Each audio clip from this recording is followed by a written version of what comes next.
Assalamualaikum warahmatullahi wabarakatuh. Shalom, salam sejahtera, salam kebajikan, namo buddhaya, Waitet Tuntien Rahayu. Kita melanjutkan Abraham Avinu yang kedua, dan pelajaran ini tentu saja menarik bagi tiga agama besar. Tiga agama Semitik, Yahudi, Kristen, dan Islam. Kita kalau bicara mengenai Torah, itu pasti cakupannya sangat luas sekali. Kita mulai. Beshem Ha'af, Verben Veruah Kodesh, Ha Elohim Echad. Di dalam nama Bapa dan Putra dan Roh Kudus Allah yang Esa. Amin. Nah, sebelum kita masuk pada serial Abraham yang kedua, kita akan memahami satu pemahaman bahwa Abraham sebagai bapak orang beriman, dia telah melalui 10 ujian. Di dalam filsafat Ibrani ada disebut sebagai Asarah Nishonot. 10 ujian bagi Abraham dan semuanya berhasil dia lalui sehingga dia layak disebut bapak orang beriman.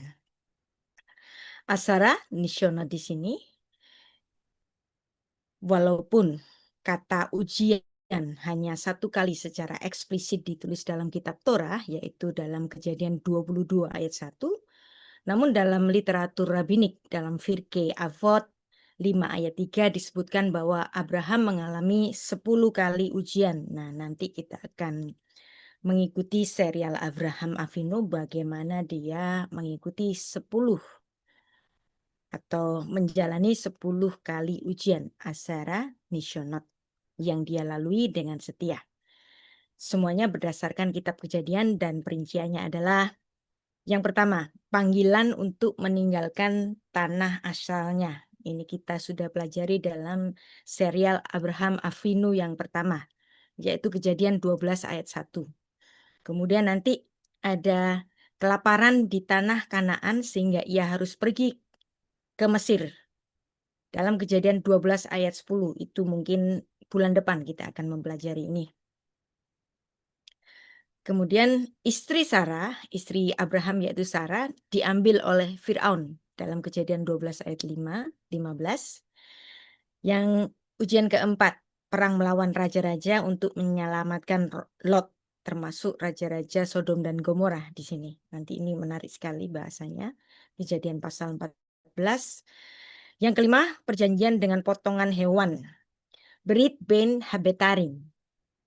Bagaimana Abraham menunggu janji Allah. Jadi pada zaman dahulu sebelum ada materai, orang-orang kalau berjanji itu dengan suatu visual.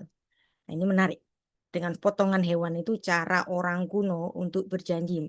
Kalau hari ini cara orang modern berjanji itu pergi ke notaris. Nah, zaman dulu nggak ada notaris, jadi dengan satu visual. Kemudian ujian yang keenam, yaitu perintah sunat pada usia tua Abraham. Kejadian pasal 17. Ujian yang ketujuh, bagaimana Abraham diuji oleh Allah harus mengusir Hagar dan putranya yang pertama yaitu Ismail. Kejadian 21 ayat 9-14. Dan kemudian ujian yang ke-8, Abimelek itu mau mengambil Sarah sebagai istrinya, Kejadian pasal 20. Kemudian ujian yang ke-9 menunggu kelahiran Ishak di usia lanjutnya, Kejadian pasal 17. Dan yang ke-10 adalah mengorbankan Ishak di Gunung Moria. Nah, Gunung Moria ini nanti yang kita kenal sebagai kota Yerusalem, Gunung Moria, di mana nanti Bait Allah itu berdiri. Yang Gunung Moria tempat Abraham mempersembahkan Ishak ini, hari ini sedang berdiri sebuah gedung yaitu Masjidil Aqsa, area Masjidil Aqsa, atau disebut sebagai, ujian ini disebut sebagai Akedat Ishak, pengikatan Ishak untuk dikorbankan, the binding of Isaac, yang dicatat di dalam Kejadian pasal 22. Semuanya ini dilalui dengan sempurna oleh Abraham. Nah, kita sudah mempelajari bagaimana Abraham diminta Tuhan untuk pergi ke tanah perjanjian dan itu adalah ujian yang pertama. Dan ini menjadi suatu pemahaman. Tapi mengapa di Kejadian 11 ayat 31, Kejadian 12 ayat 5 sudah dikatakan pergi ke Kanaan, padahal Tuhan kan cuman bilang pergilah ke satu negeri yang akan aku tunjukkan kepadamu. Tapi sudah ada penyebutan Kanaan. Nah, ini kan namanya juga narasi. Narasi yang sudah terjadi setelah Abraham melalui itu semua. Karena yang menulis kitab ini kan Musa. Musa sedang bernarasi. Memang Allah menyuruh Abraham ke Kanaan, tetapi Allah tidak memberitahu bahwa itulah tanah yang akan diberikan. Baru nanti pada Kejadian 12 ayat 7 Tuhan memberitahukan hal itu.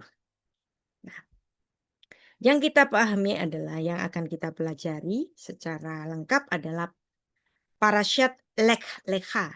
Ya, kita sudah belajar parasyat Bereshit, kita sudah belajar parasyat Noah yang kita habiskan dalam 20 seri sejarah manusia. Nah, setelah parasyat Noah ada parasyat Lech Lecha yang dimana Abraham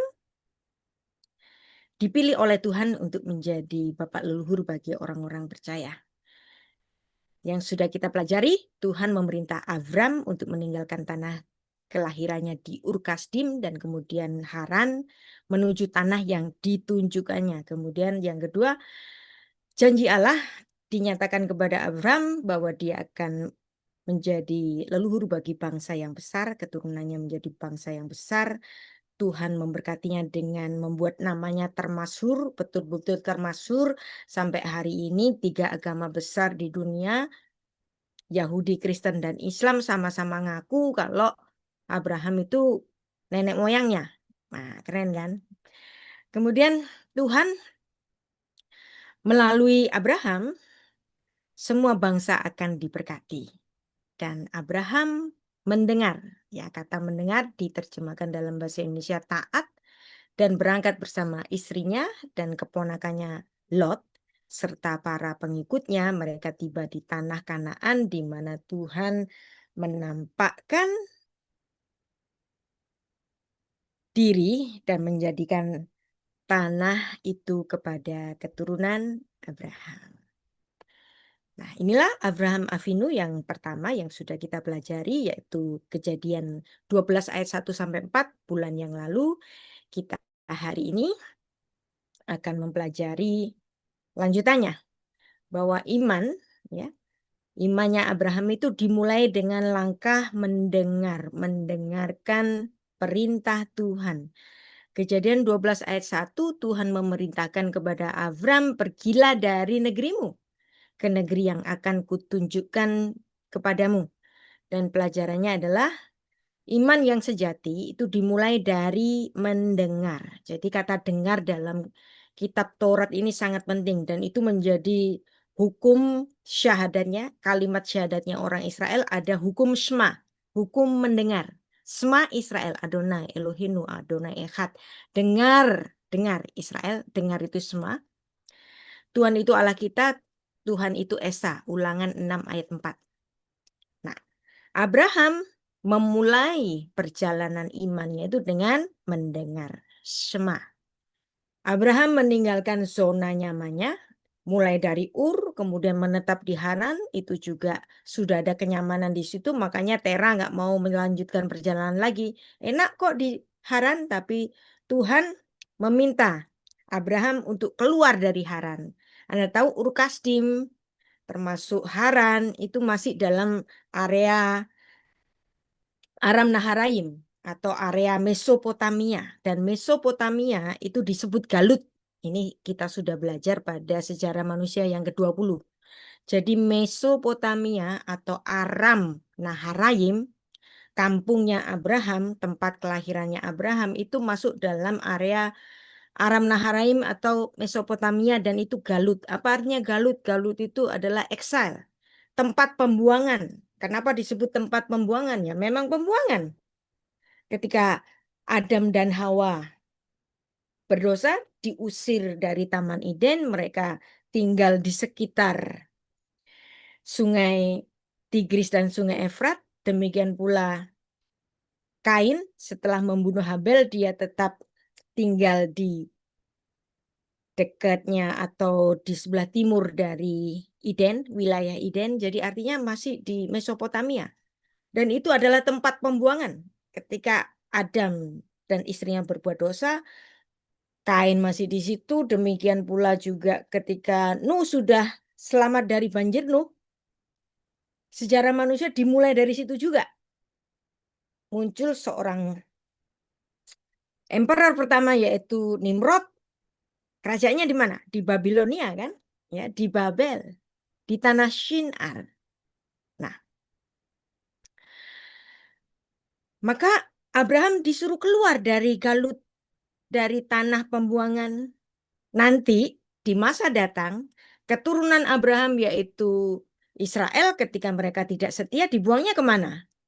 Bukan dibuang ke Indonesia, bukan dibuang ke Pulau Papua, bukan. Dibuangnya ke Galut, Mesopotamia.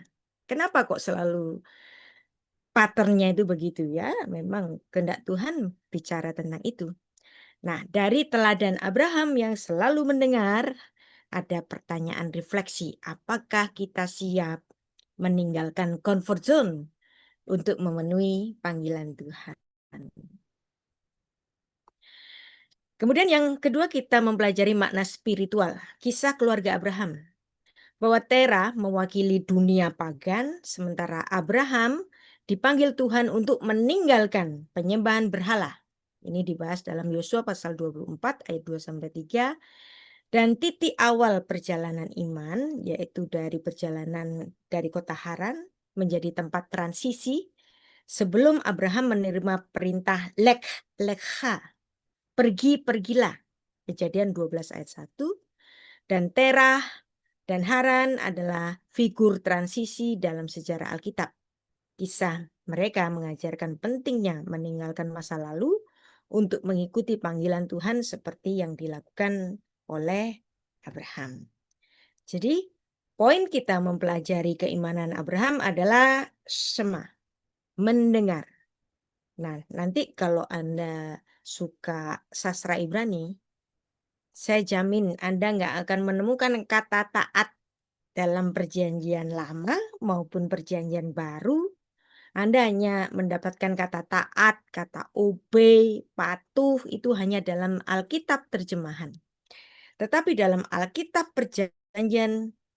Alkitab bahasa asli, baik itu perjanjian lama maupun perjanjian baru, nggak ada kata taat.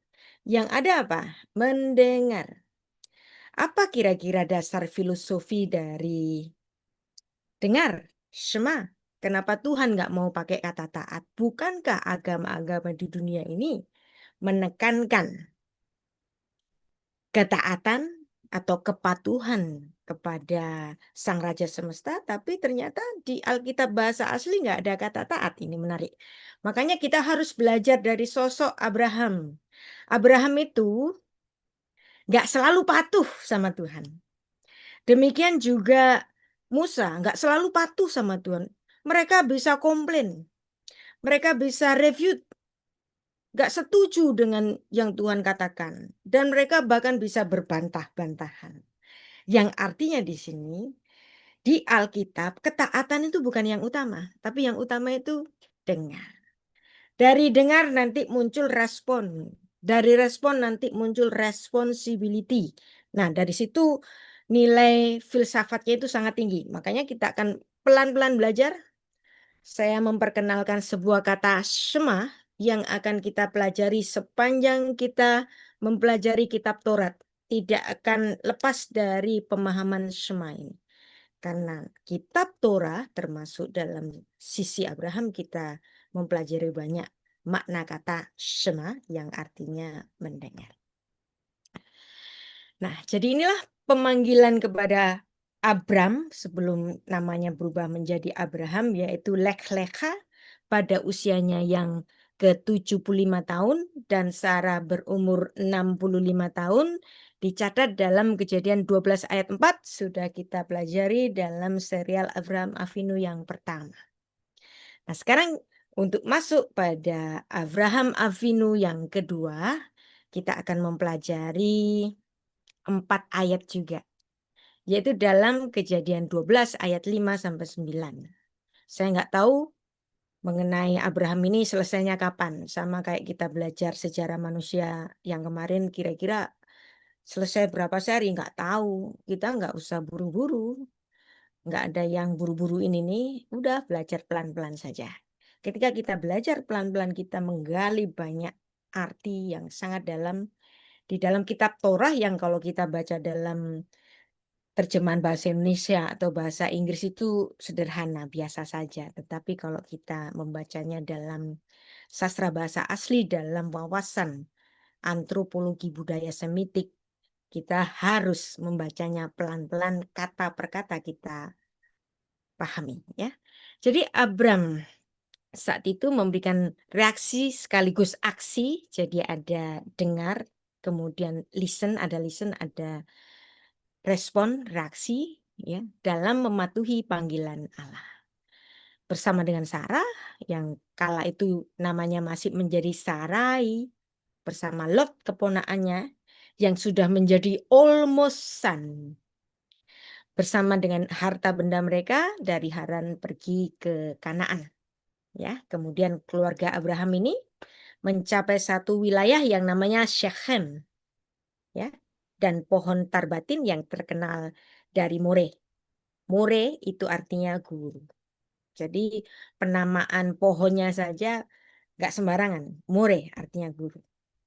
Bahwa Abraham nanti menjadi maha guru bagi keimanan orang-orang keturunannya yang menjadi keturunan Abraham. Kita membaca ayat pertama, yaitu Kejadian 12 ayat 5.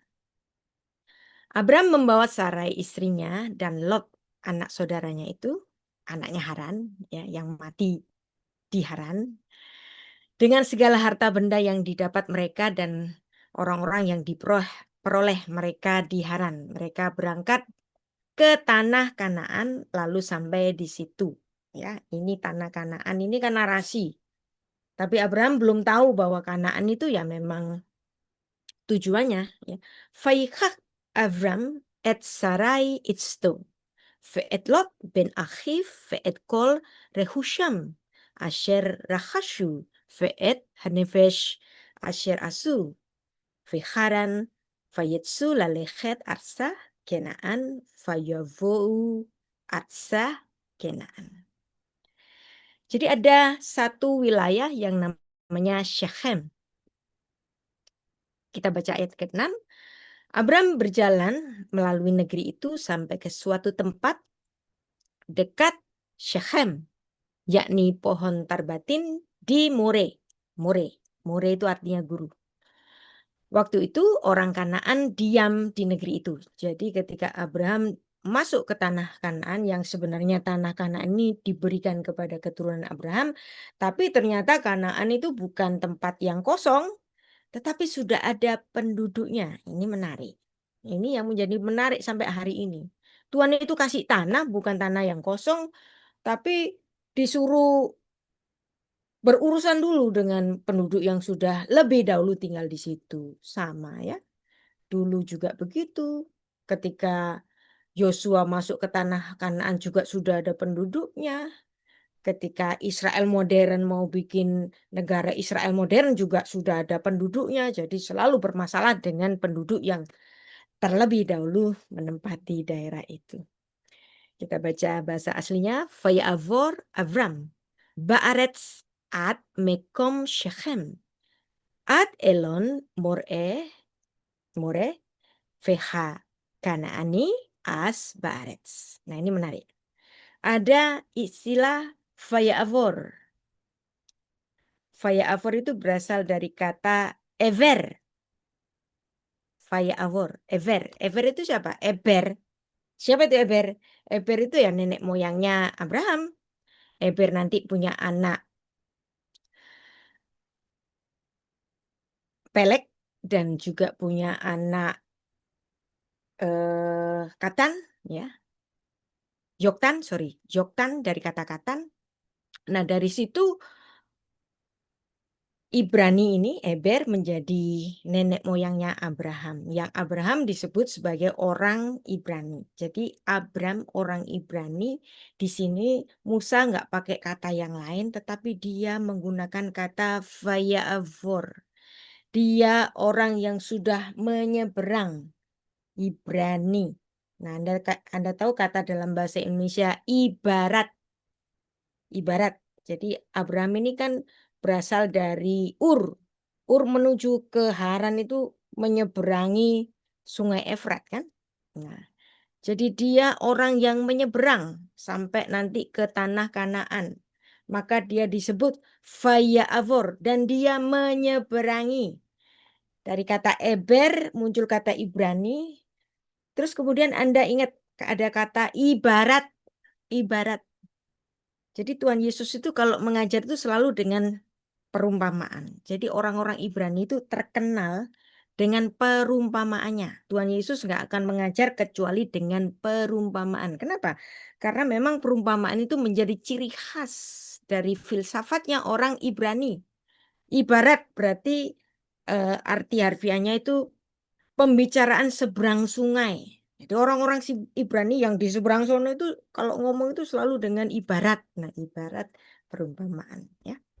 Nah, itu demikianlah kalau kita membaca Alkitab dalam bahasa asli. Anda dapat membacanya dalam berbagai sisi. Nah, inilah Shechem, kota kuno dekat Nablus, yang kalau hari ini dekat daerah yang namanya Tel Balata ya. Dan kemudian di situ ujungnya ada lembah yang sempit di antara Gunung Gerizim dan Gunung Ebal. Nanti ini terkenal pada zamannya Yosua. Dan di situ ada cukup banyak persediaan air ya. Daerahnya sangat subur. Dan menarik di Shechem, Abraham mendirikan mezbah. Ya. Ketika Abraham pertama kali masuk ke tanah perjanjian, ia melakukan perjalanan sampai ke daerah Sikem dan berkemah di dekat pohon besar di Moreh. Di sana dia mendirikan mezbah. Kenapa sih kok harus bikin mezbah? Makanya ini nggak sembarangan. Tapi sebelum itu kita belajar dulu mengenai Ilon Moreh. Ya, Ilon Moreh adalah penyebutan yang lain bagi kota Sikem, yang artinya the guiding oak, pohon guru. Menjadi suatu tetenger, suatu tanda Abraham telah mencapai tanah perjanjian. Dan di Kejadian 12 ayat 7, ketika Tuhan menampakkan diri kepada Abram dan berfirman, aku akan memberikan negeri ini kepada keturunanmu. Dan ini nanti dibahas secara khusus oleh Rasul Paulus. Ini menarik ini. Emangnya Abraham itu tadi kan Tuhan berjanji kepada Abraham sebelumnya bahwa Abraham akan menjadi bapak dari bangsa yang besar kan? Nah, tapi di sini Abraham cuma dibilang keturunanmu singular kepada keturunan Lezar Aha.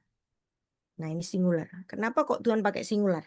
Dan itulah nanti yang disoroti oleh Rasul Paulus bahwa yang menjadi fokus utama dalam Kejadian 12 ayat 7 adalah adanya keturunan yang singular. Dan keturunan yang singular ini nanti ada hubungannya dengan Kejadian 3 ayat 15. Keturunan yang dijanjikan sejak di Taman Eden. Nah, itu menurut pandangannya Rasul Paulus. Ya. Maka didirikannya di situ ketika Tuhan menjanjikan keturunan, maka didirikannya di situ mezbah bagi Tuhan yang telah menampakkan diri kepadanya. Vayera Adonai el Avram, Vayomer Lezar Acha eten, et haaretz hazot, Vayuven Sham Misbeach Ladonai, Hanir elaf. Jadi di sini kenapa sih kok dia bikin mezbah? Emangnya Tuhan minta dia bikin mezbah? Emangnya Tuhan minta dia bikin mezbah? Kayaknya tidak tertulis secara eksplisit kan? Tapi kenapa kok Abram ini melakukan ini? Nah, inilah satu konfirmasi yang berulang-ulang sejak di Taman Eden. Mezbah itu sedianya adalah tempat untuk mempersembahkan korban dari binatang yang berdarah, kematian binatang yang berdarah ini, kemudian menjadi korban bakaran bagi Tuhan yang asapnya naik ke atas, dan Tuhan biasanya disenangkan dengan bau korban-korban bakaran itu. Masalahnya kenapa kok harus pakai korban bakaran? Ya kan? Jadi mempersembahkan korban sudah dilihat oleh Adam dan istrinya sejak di Taman Eden ketika Tuhan membunuh binatang yang tidak berdosa untuk dijadikan pakaian bagi Adam dan istrinya. Dan kemudian ada satu konfirmasi lagi. Persembahan Kain yang tidak berasal dari binatang yang berdarah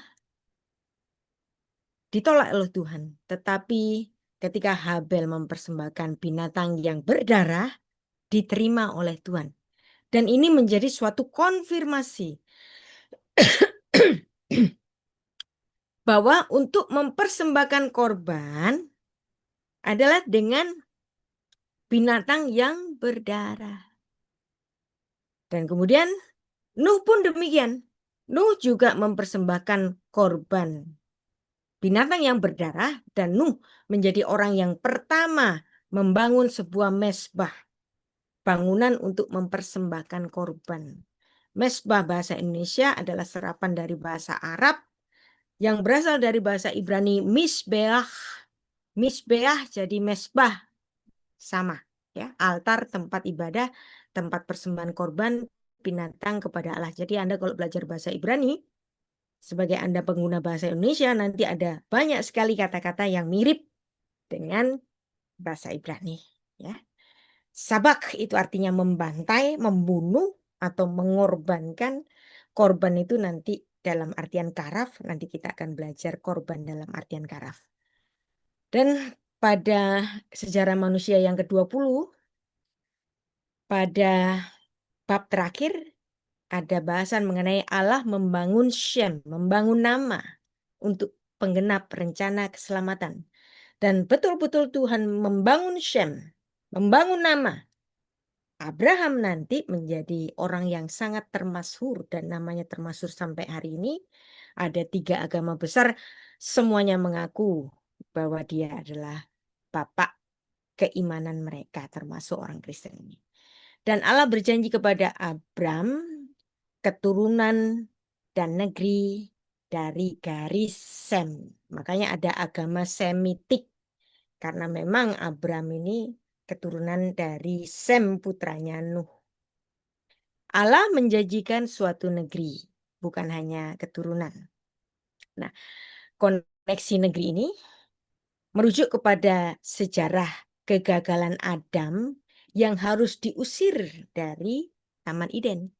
Maka harus ada tipologi negeri, negeri perjanjian yang akan dimasuki oleh Abraham yang harus dibayarnya dengan mendengar, dengan taat. Nah, dari sini kita dapat melihat sejarah manusia mulai dari Adam yang berlanjut pada hadirnya Abraham sebagai bapak orang beriman. Nah, dalam Ibrani pasal 11 ayat 8 dituliskan karena iman Abraham taat. Ketika ia dipanggil untuk berangkat ke negeri yang akan diterimanya menjadi milik pusakanya, lalu ia berangkat dengan tidak mengetahui tempat yang dia tuju. Ya.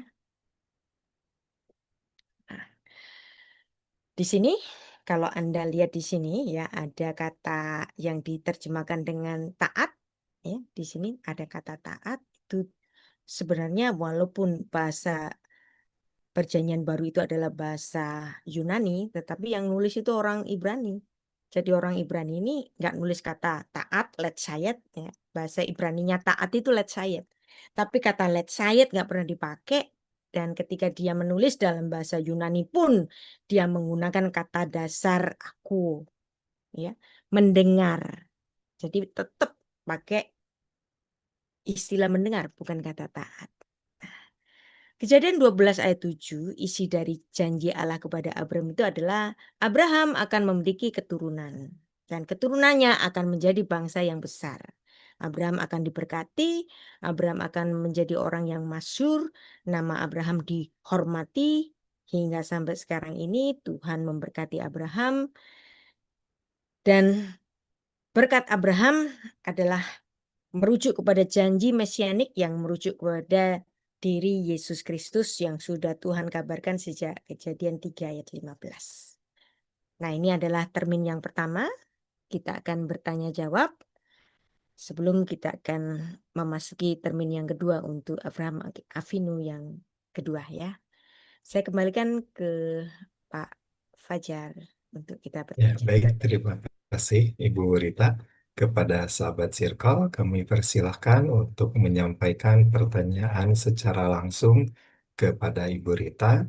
Mohon pertanyaan disampaikan secara singkat dan jelas. Atau Bu Rita, sebelum ada penanya, mungkin saya ada sedikit pertanyaan ya. Silakan. Kenapa yang menjadi korban itu harus hewan yang berdarah, Bu? Ya, oke. Nah, itu kita masuk ke bagian yang kedua nanti Pak Fajar Oh, ya. gitu. Jadi Oh, ya. jawaban ini saya jawab di bahasan yang kedua. Pak Yang Fajar kedua, itu oh pasti ya. panjang sekali ya. Mohon Oh, bersabar. ya. Tinggal Oh beberapa ya, menit baik-baik. lagi. Oh ya. Tadi sudah angkat tangan Ibu Hana. Silahkan Ibu Hana. Atau ke Paiko. Paiko dulu silahkan. Silakan Pak Eko. Saya Ya, silahkan Shalom. Pak Eko. Ya, Silakan. Ya, selamat. selamat malam Ibu Rita.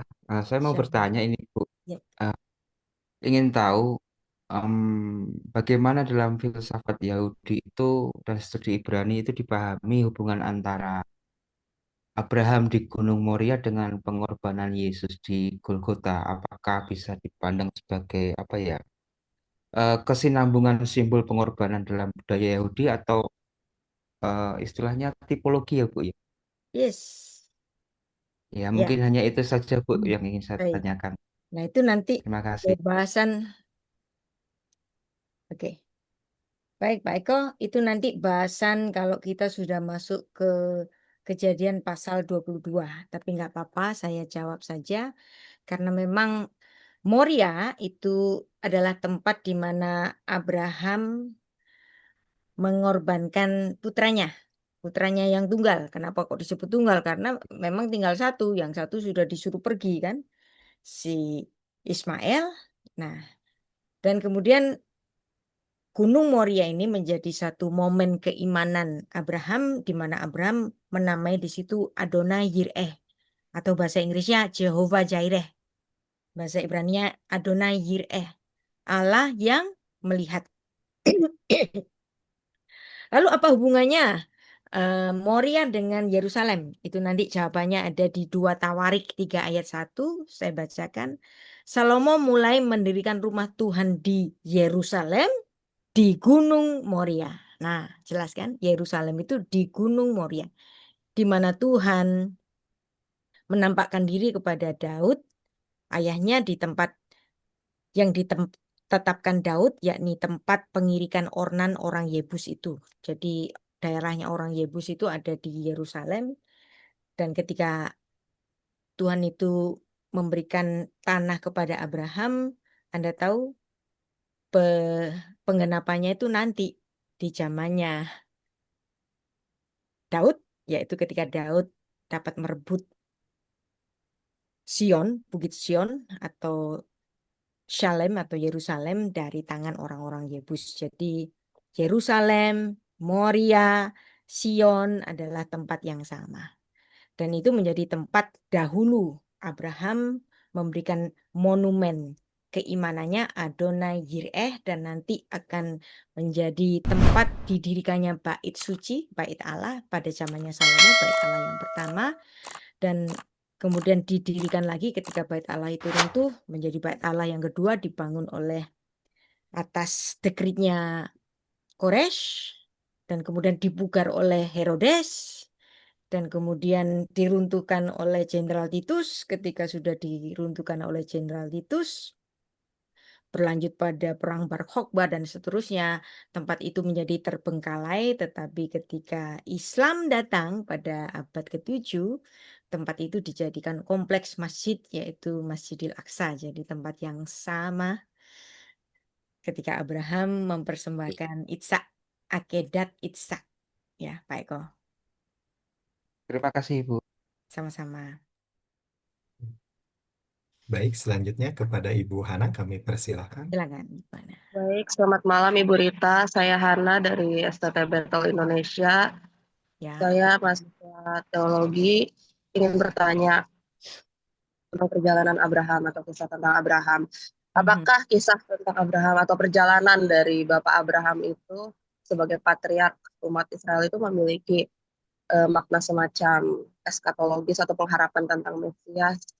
Karena dari banyak perjalanan tentang Abraham itu semacam ada hint atau kisi-kisi mengenai kedatangan Mesias, dan juga apakah orang-orang Yahudi di masa intertestamental period itu juga menafsirkan atau memiliki pengharapan tentang Mesias dari kisah Abraham. Itu saja pertanyaan saya, Ibu. Terima kasih, Oke. Tuhan memberkati. Baik.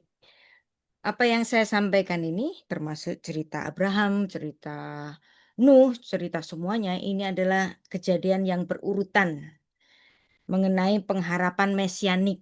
Ya, hatikva lamasya, pengharapan kepada Sang Mesias. Orang-orang Yahudi itu sudah dapat membacanya, itu sudah mulai di Kejadian 13, Kejadian 3 ayat 6, Kejadian 3 ayat 15, maaf, yang disebut oleh Bapak Gereja Irenaeus sebagai proto-evangelium, berita Injil yang pertama. Jadi Bu Hana, pertanyaannya mirip dengan Pak Fajar tadi. Nanti setelah ini saya akan menjelaskannya ya. Mohon bersabar Baik, Ibu. berapa menit lagi. Baik, Ibu Rita. Terima kasih.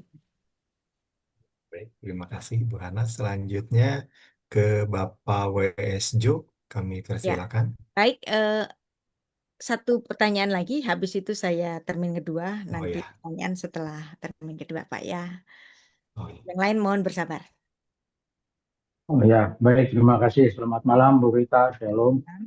Eh, Bu Rita, ini ada beberapa kali disebut, saya masih belum nangkep ya.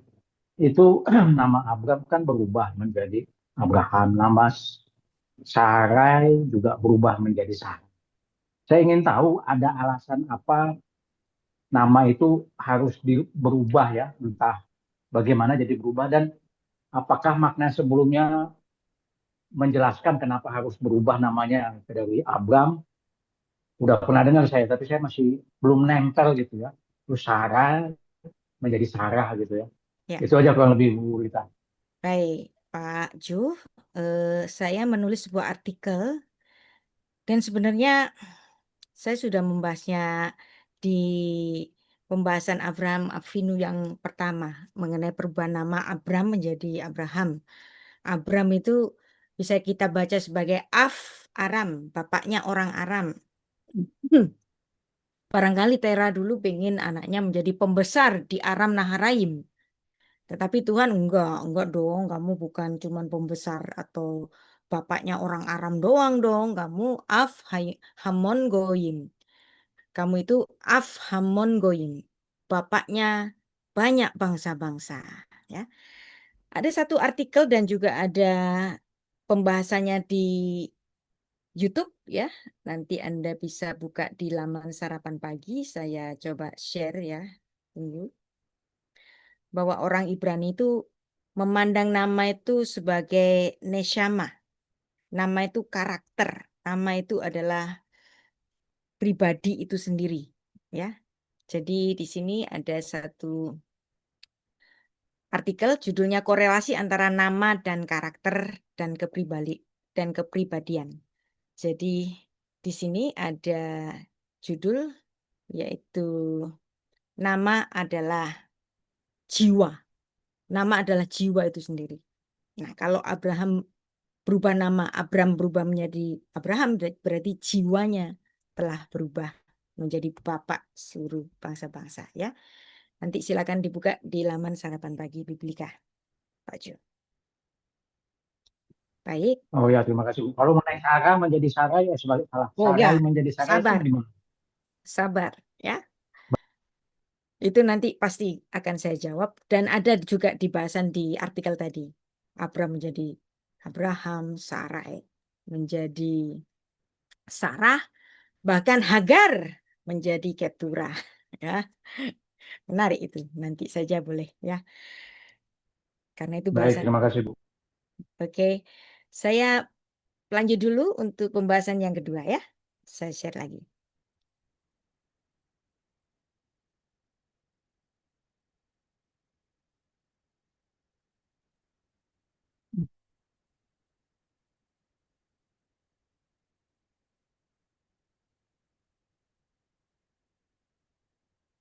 Nah, kembali untuk satu pertanyaan. Kenapa sih kok mesti bikin mesbah? Nah, ini pertanyaannya Pak Fajar. Kenapa sih kok harus ada pemberian korban tertentu? Terus pertanyaannya Ibu Hana tadi ya, Ibu Hana, apa urusannya Abraham dengan harapan tentang mesianik? Ya. Nah, makanya kita akan belajar dari pijakan harapan mesianik yang pertama. Mengapa Nuh kok tiba-tiba bikin mesbah? Apa urusannya dengan mesbah? Nah, ini juga sebenarnya pernah saya bahas di Circle Indonesia, tapi mungkin sebagian Anda lupa ya, saya akan mengulang. Jadi ini sebenarnya pengulangan. Karena saya yakin Anda pasti lupa. Diambil dari buku saya yang berjudul Eksegesis Peshat Kitab Kejadian 1, Kejadian pasal 1 hingga pasal 6. Mengapa harus membuat mesbah? Sesuai yang sudah kita baca tadi, Kejadian 12 ayat 8. Nah, pada Kejadian 12 ayat 7, seperti apa yang dilakukan oleh Nuh dalam Kejadian 8 ayat 20 sampai 21, Abram juga mendirikan sebuah mesbah bagi Tuhan, ya, Kejadian 12 ayat 7, yaitu pengorbanan binatang yang berdarah. Jadi mesbah itu untuk korban binatang yang berdarah. Dan ini merupakan kegiatan yang diulang terus-menerus sampai Sang Mesias yang dijanjikan itu hadir. Dan ini terjadi sejak Adam dan Hawa istrinya jatuh ke dalam dosa.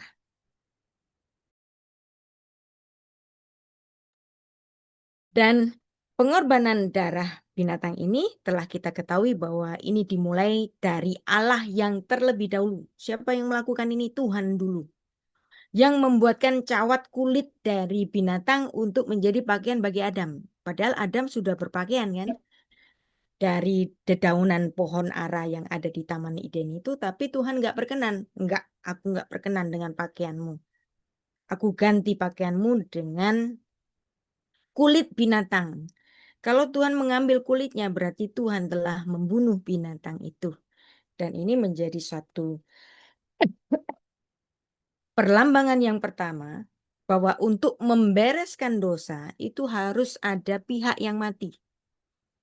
Dan dari situlah kenapa mesbah itu ditetapkan untuk dilaksanakan.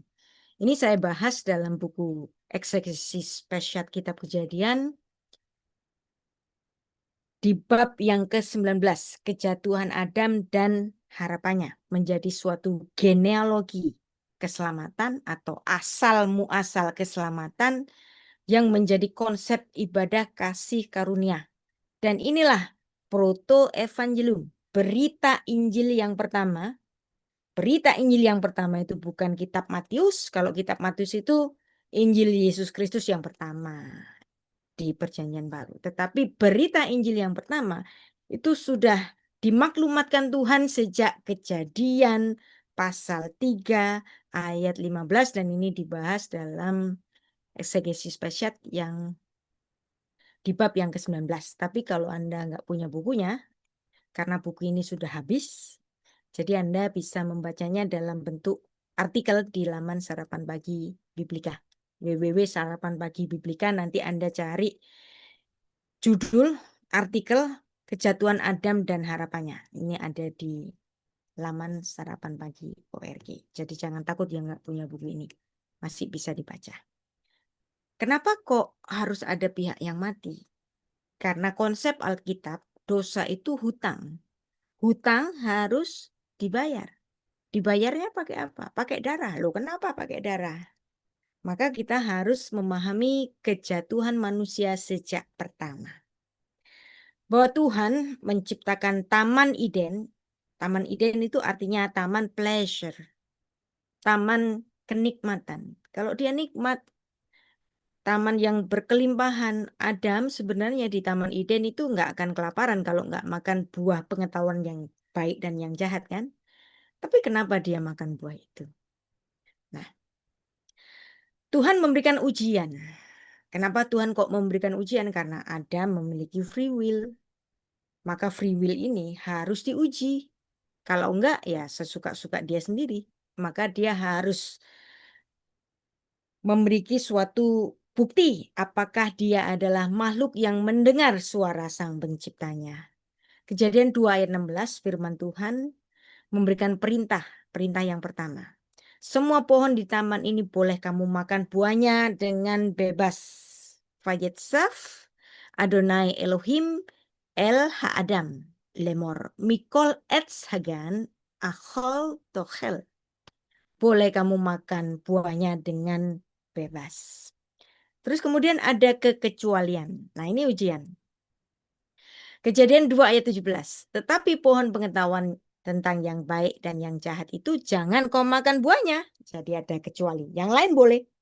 Kecuali yang ini. Sebab pada hari engkau memakannya pastilah engkau mati. Umet hadaat. Tovara lo tochal mimenu. Ki beyom akhalcha mimenu mot tamut. Jadi pada hari engkau memakannya pasti kamu mati. Ya, jadi apa? Pada hari engkau melanggarnya. Kenapa dianggap pelanggaran? Kan ada kekecualian. Yang lain boleh dimakan, ini nggak boleh. Tapi ketika engkau makan, yaitu ketika engkau melanggar, nah ini ada hukumannya. Pastilah engkau mati. Berarti upah pelanggaran mati. Nah, inilah hukum yang pertama. Dosa punya hutang. Hutangnya apa? Mati. Pelanggaran punya hutang. Hutangnya apa? Hutangnya mati. Nah, tapi di satu kesempatan si istri yang tidak ikut mendengar suara Tuhan. Jadi ini firman ketika istri Adam belum diciptakan. Jadi firman ini hanya kepada Adam. Bukan kepada istrinya. Tapi si ular pintar. Si ular pintar. Dia tidak langsung masuk ke Adam karena dia tahu Adam lah pemegang mandat itu, maka dia masuk melalui istrinya. Tetapi ular itu berkata kepada perempuan itu, sekali-kali kamu tidak akan mati. Makan aja nggak mati kok. Nah ini adalah hoax yang pertama. Dan hoax ini dikasih lapisan gula yang menggiurkan. Yaitu apa? Kejadian 3 ayat 5. Tetapi Allah akan mengetahui bahwa pada waktu kamu memakannya, hei manusia, ngomong sama si perempuan itu, matamu akan terbuka dan kamu akan menjadi seperti Allah. Tahu tentang yang baik dan yang jahat. Ini hoax atau bukan? Ini bukan hoax. Ini beneran. Nah, kalau yang tadi itu sekali-kali kamu tidak akan mati. Nah, ini hoax. Tapi kalau yang ini bukan hoax. Memang Adam nanti akan menjadi seperti Allah, tahu tentang yang baik dan yang jahat. Adam ada di taman kelimpahan. Dia kalau nggak makan buah itu, dia nggak akan mati kan? Bukan kelaparan juga, ya kan? Jadi, tapi di taman kelimpahan ini ada Adam yang nggak punya. Adam merasa miskin. Kenapa Adam merasa miskin? Karena dia merasa aku nggak seperti Allah. Nah, jadi kelimpahan itu bukan soal punya atau nggak punya, tetapi soal ingin. Adam menginginkan sesuatu yang tidak semestinya, dan ketika keinginan itu disemai, maka datanglah pelanggaran itu. Nah, Si perempuan ini sebagai pihak yang tidak langsung menerima perintah itu, dia sebenarnya menjadi satu lapisan pertama. Bisa dianulir kesalahan si perempuan ini, walaupun dia tahu nggak boleh makan, tapi kan dia tidak menerima perintah langsung dari Tuhan. Tetapi perintah ini akan menusuk kepada Adam suaminya. Yaitu Adam suaminya itu bukan karena lapar dia makan buah itu, tapi dia ingin menjadi seperti Allah. Adam ingin menjadi seperti Allah.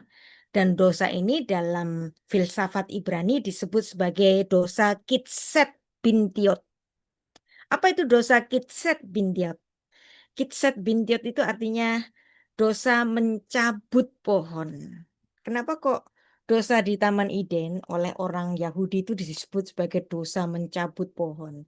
Ini adalah istilah hiperbola. Adam tidak ditulis mencabut pohon, tapi menurut orang-orang Ibrani, karena Adam ingin seperti Tuhan dan itu merupakan suatu ketamakan yang seharusnya dia nggak semestinya begitu, tapi dia tamak ingin seperti Tuhan. Maka dosa mencabut pohon ini menjadi suatu penggambaran dosanya Adam. Adam itu saking pengennya seperti Tuhan, bukan cuma makan satu buah, tetapi sak pohon-pohonnya dicabut, mau dimakan untuk dirinya sendiri karena dia mau seperti Tuhan. Ini kalau dalam filsafat Jawa itu, bapak saya sering ngomong begini, orang yang tamak itu begini, ngemut gula kroso legi, kolu sak pabrike. Ya, ditelan semua sak pabrik-pabriknya. Ngemut gula kroso legi, ditelan sak pabriknya. Nah, filsafat Jawa, filsafat Cungko, filsafat Mandarin, filsafat Ibrani itu adalah filsafat yang konkret. Beda dengan filsafat Yunani yang abstrak. Selalu berpikir konkret.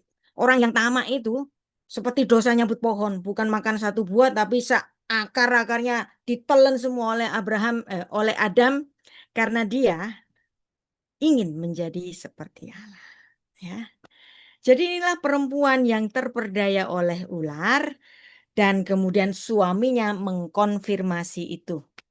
Kejadian 3 ayat 6. Perempuan itu melihat bahwa buah pohon itu baik untuk dimakan, sedap kelihatannya, lagi pula pohon itu menarik hati karena memberikan pengertian. Lalu dia makan buah itu, terjadi apa-apa? Enggak terjadi apa-apa. Tuhan masih kasih kesempatan buat kesalahan perempuan ini. Dibiarkan perempuan itu makan. Lalu diperhadapkan dengan suaminya. Suaminya yang seharusnya tahu jangan makan buah itu, tapi suaminya tidak mengoreksi kesalahan istrinya. Dia malah ikut-ikutan makan buah itu. Seandainya saja perlakuan istrinya memakan buah itu kemudian dianulir oleh Adam, jangan dimakan, maka dosa itu tidak terkonfirmasi. Tetapi ketika Adam makan buah itu, maka Adam mengkonfirmasi dosa itu. Maka memang perempuan yang terperdaya ular, tetapi Adam mengkonfirmasi dosa itu. Ya. Makanya disebut sebagai dosa Adam dalam Roma 3 ayat 23. Ya. Yang disebut tidak taat itu adalah Adam, bukan istrinya. Karena walaupun perempuan itu yang terlebih dulu memakannya, tetapi seharusnya Adam mengoreksinya. Tapi Adam ikut makan, maka Adam sebagai penerima mandat itu, penerima perintah itu, maka dosa ini disebut sebagai dosa Adam. Dan si perempuan itu tidak diciptakan terpisah dari Adam, tetapi perempuan itu menjadi bagian dari Adam. Maka ketika ada konsekuensi dari dosa itu, perempuan ini ikut terhisap di dalam dosa itu. Ya. Nah, karena mereka sudah makan buah itu dan sadar bahwa mereka telanjang, mereka malu, kemudian mengambil dedaunan untuk menjadi cawat, menutupi kemaluan mereka. Tetapi Tuhan seperti sudah tahu, ya, karena memang Dia Maha Tahu. Tetapi walaupun dia maha tahu, ada perkataan yang paradoks di sini, kontradiksi di sini. Tuhan maha tahu, tapi Tuhan masih bertanya, Adam, di mana kamu? Apakah pertanyaan ini relevan bagi keberadaan Tuhan yang maha tahu? Bukankah Tuhan tahu Adam sedang bersembunyi di semak-semak atau di dedaunan itu? Ya, Tuhan berteriak, Ayeka, di manakah kamu? Nah, kalau saya boleh menggambarkan ini, inilah sedihnya ketika seseorang tahu bahwa kamu Adam, ketika kamu berdosa, aku tahu di mana engkau berada, tapi aku tidak dapat kembali seperti semula untuk menemuimu seperti sedia kala. Aku dan kamu menjadi terpisah dengan jurang yang sangat berbeda. Engkau tidak dapat melihat aku karena engkau menjadi orang yang berdosa. Jadi perkataan, Ayeka, di mana kamu? Nah, ini adalah pernyataan Allah yang menangis. Nah, jadi ini adalah pandangan orang-orang Yahudi yang menggambarkan Tuhan itu secara romantis. Tuhan itu romantis. Ketika Adam berdosa, Adam nggak murka. Yang suka menyebut Tuhan murka karena dosa itu kan ini sebuah aliran yang biasanya benci sama saya. Tetapi di sini mana ada kata murka? Bahkan di dalam sepanjang kitab Kejadian pasal 3, di mana itu menjadi cikal bakal dosanya manusia, tidak ada kata murka. Jadi siapa bilang Tuhan itu murka, yang angernya atau wrath-nya itu nggak bisa ditahan? Bisa. Dia menangis. Bahkan dalam tangisannya itu Tuhan sangat care kepada manusia. Dia menyediakan tukar guling kematian ganti dosa itu di dalam tangisannya. Nah, dan Anda menjawab, ketika aku mendengar bahwa engkau ada di taman ini, aku menjadi takut. Nah, dosa mengakibatkan takut karena aku telanjang, sebab itu aku sembunyi. Nah, akibat dosa saling menyalahkan. Adam menyalahkan istri, istri menyalahkan si ular. Manusia menjadi egois, ya, saling menuding, nggak mau disalahkan. Perempuan yang kau tempatkan di sisiku, itulah yang memberikan aku makan. Nah, kelihatannya Adam nyalahin istrinya kan, tapi sebenarnya Adam menyalahkan Tuhan karena dia mengatakan perempuan yang kau tempatkan di sisiku. Wow. Jadi di sini saling menuding adalah akibat dari dosa. Tetapi apakah dengan kemarahannya itu Tuhan mengutuk manusia? Wow, ternyata Tuhan nggak mengutuk manusia, tetapi Tuhan memang mengutuk si ular itu. Arur atah, terkutuklah engkau ular. Nah, tapi Tuhan nggak pernah ngomong arur atah Adam gitu. Arur Adam nggak mengatakan demikian. Nah, dan kita akan belajar mengenai harapan bagi Adam manusia. Dan inilah harapan mesianik yang pertama yang ditanyakan oleh Ibu Hana tadi. Apa urusannya harapan mesianik dari sejak Adam sampai dengan Abraham? Nah, ini cikal bakalnya. Ya, Besorat Harishona. Injil yang pertama. Berita Injil yang pertama. Berita sukacita yang pertama. Dan ini dalam pemahaman Ibrani disebut sebagai Hatikva Lamasya. Harapan akan hadirnya Sang Mesias. Nah, Jonathan Ben Uziel menyebutnya ini sebagai harapan Sang Mesias, dan dia betul-betul menyematkan kata Malcha Mesicha dalam bahasa Aram untuk menunjukkan bahwa Kejadian 3 ayat 15 ini sebagai hadirnya Sang Pemberes dosa. Jadi Bapak Gereja Irenaeus memandang Kejadian 3 ayat 15 ini sebagai proto-evangelium, berita Injil yang pertama. Orang Yahudi sendiri juga memandang ini adalah harapan hadirnya Sang Mesias yang pertama, Hatikva Lamasya. Nah, kita baca ayatnya. Ve'eva ashit benha uven haisha. Dan aku akan mengadakan permusuhan berdarah. Dan aku akan mengadakan dendam kesumat berdarah. Kalau permusuhan berdarah, dendam kesumat berdarah, apa akibatnya? Pasti ada yang mati. Nah, jadi di sini kata Eva di sini yang oleh LAI diterjemahkan dengan permusuhan, ini bukan permusuhan biasa. Anda bisa musuhan sama istri, Anda bisa musuhan sama suami, Anda bisa musuhan sama kakak atau adik. Permusuhan itu bisa biasa, tapi di sini bukan permusuhan biasa, tetapi permusuhan berdarah, Eva. Ya, jadi namanya juga terjemahan itu kan tafsir. Ya, ini tafsirnya LAI permusuhan, tapi sebenarnya ini permusuhan yang menghasilkan pendarahan sampai ada yang mati. Ve'eva asyid benha uven haisha uven sar'aha uven sar'ah, antara keturunanmu dan keturunannya. Nah, keturunannya siapa? Di sini keturunannya si perempuan itu. Hu Yeshuve Harosh. Dia akan meremukkan kepalamu, hai ular. Nah, ve'ata, dan engkau ular, teshuvenu akef. Dan engkau ular akan meremukkan tumitnya. Kalau Anda membaca ini dalam terjemahan tumit, apa ini maksudnya tumit? Nah, bahasa Inggris juga heal, apa ini maksudnya heal? Tapi kalau Anda membaca ayat ini dalam bahasa Ibrani, di sini ada kata akef. Buat orang Yahudi ini langsung connect. Akef. Apa itu akef?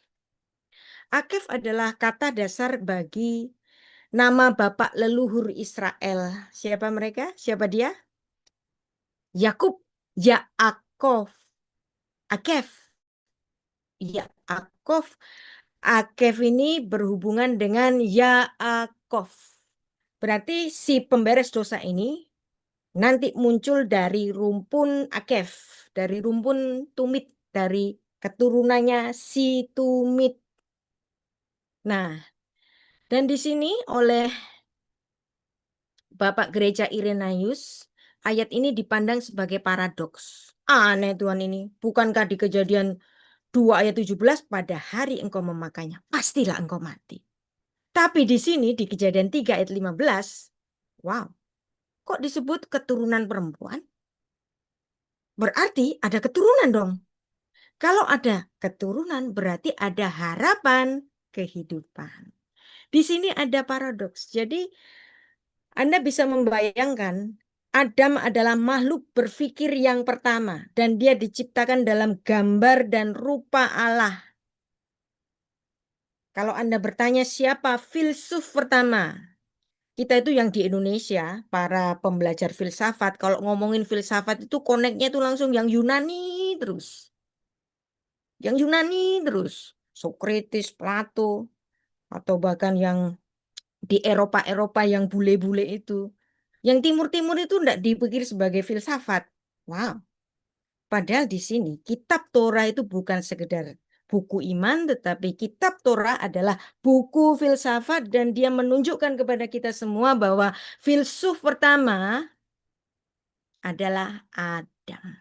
Karena dia makhluk yang berpikir diciptakan dalam gambar dan rupa Allah, walaupun dia sudah berdosa, kehilangan kemuliaan Allah, tetapi dia tidak pernah tidak pernah hilang kemuliaannya sebagai manusia. Dia tetap menjadi makhluk yang berpikir, dia bukan bodoh. Dia sangat pintar sekali, dia sangat cerdas.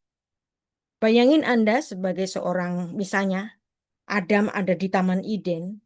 Ketika Anda sudah berdosa dalam ketakutan Anda, tiba-tiba ada suatu perkataan yang paradoks.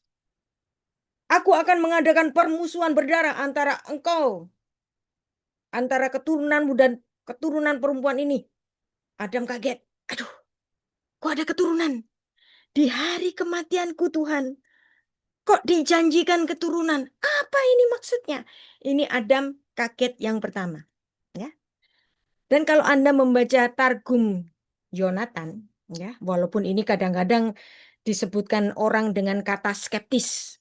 Targum pseudo Jonathan gitu kan. Maksudnya ini bukan tulisan Jonathan Ben Uziel pada abad pertama, tapi baru abad kedua atau abad ketiga baru muncul. Biasanya kan diejek-ejek begitu. Tapi saya yakin bahwa orang-orang Yahudi itu punya tradisi lisan yang sangat disiplin, yang sangat ketat.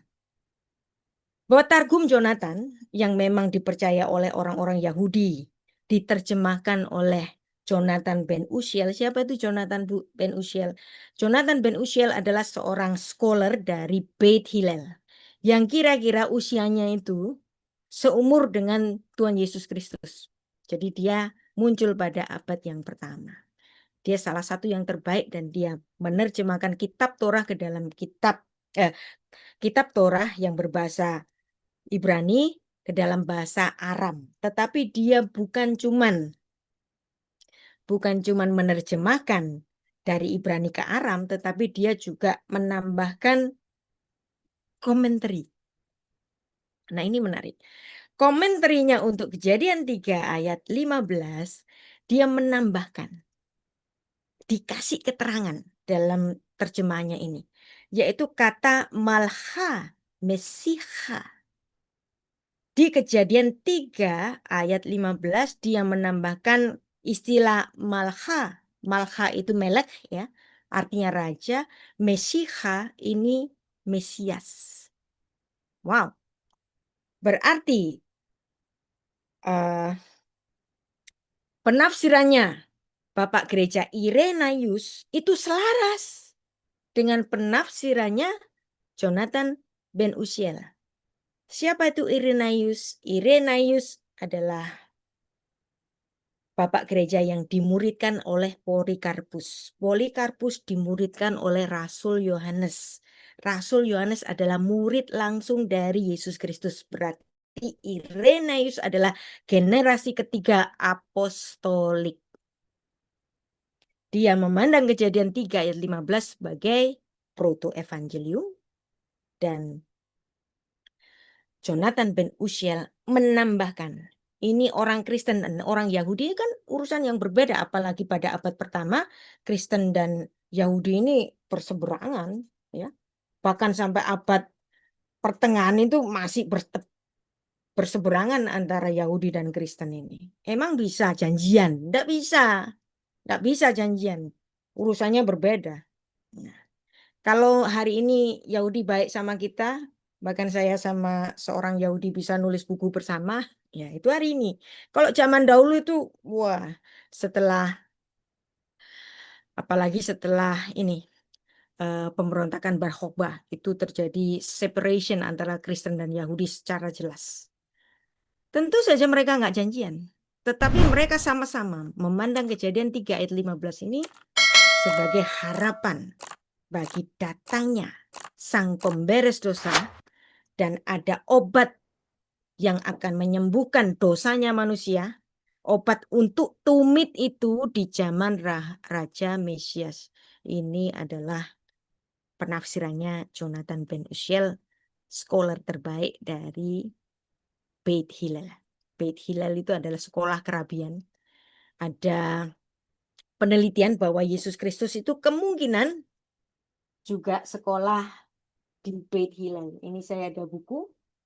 Buku ini ditulis oleh Rabbi Harvey Falk.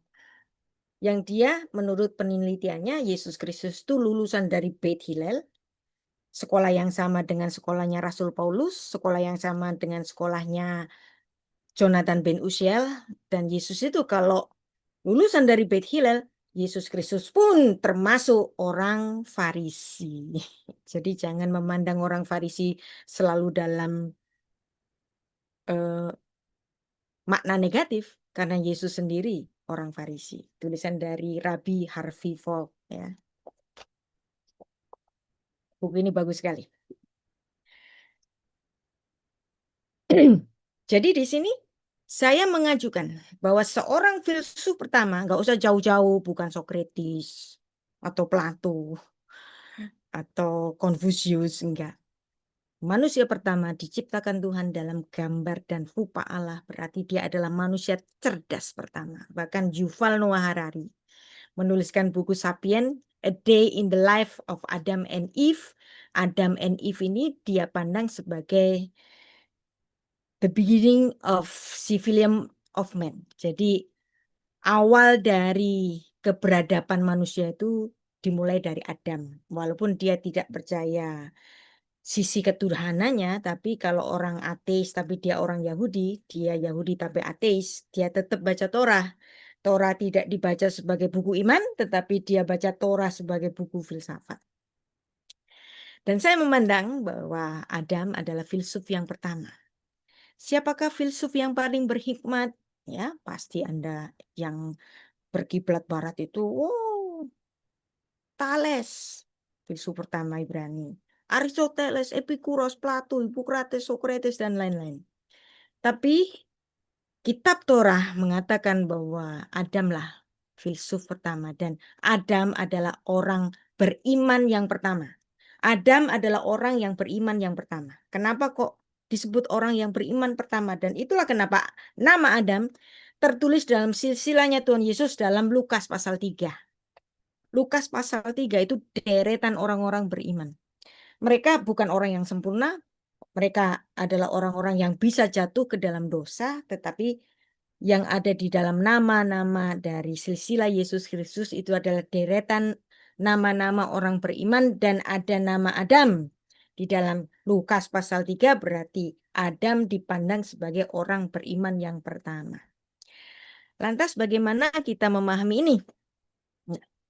Dari Adam muncul Kain dan Habel.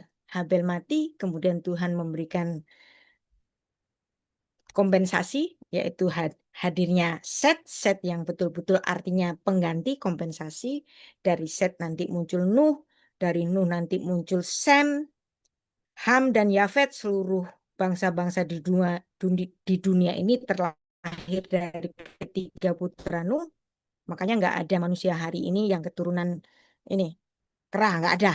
Ya, atau keturunan manusia purba nggak ada. Ya, karena manusia purba itu sudah terhapus pada bencana air bah. Jadi manusia hari ini hanya keturunan Adam. Sudah kita pelajari dalam sejarah manusia. Nah, kemudian dari Sem nanti muncul Eber, dari Eber nanti muncul bangsa Ibrani, kemudian ada Yoktan dan Pelek, dari Pelek nanti terus muncul Abraham sampai nanti bangsa Israel, yaitu Yakub, Yaakov, Akef. Yang artinya Yaakov itu tumit. Ya, nah ini sudah kita pelajari semuanya. Dosanya Adam tadi apa? Dosa ingin. Dosa ingin. Makanya keinginan itu juga menjadikan Kain berdosa. Dosa sudah mengintip di depan pintu. Ia sangat menggoda engkau. Tetapi engkau harus berkuasa atasnya. Kenapa sih kok menggoda? Karena godaan itu membuat ingin. Kita kan sering digoda. Godaan itu membuat ingin. Nah, jadi inilah kesombongan manusia yang menghargai diri sendiri lebih daripada yang semestinya. Dia di-trigger oleh si ular itu. Kamu kalau makan buah itu nanti kayak Tuhan loh. Nah, apapun yang di Taman Eden itu, kebutuhan Adam itu sudah terpenuhi. Tapi ada yang gak terpenuhi. Aku gak bisa seperti Allah. Maka dia ingin seperti Allah. Dia makan buah itu. Dan disebut oleh orang-orang Yahudi bukan dosa cuman makan satu buah. Tetapi dicabut seakar-akarnya. Dosanya disebut sebagai kitset bintiot. Tercabut seakar-akarnya karena greedy-nya, karena kerakusannya untuk menjadi seperti Allah. Dan inilah pasangan pertama manusia yang telah berdosa, kitset bin Gilad. Dosa mencabut pohon.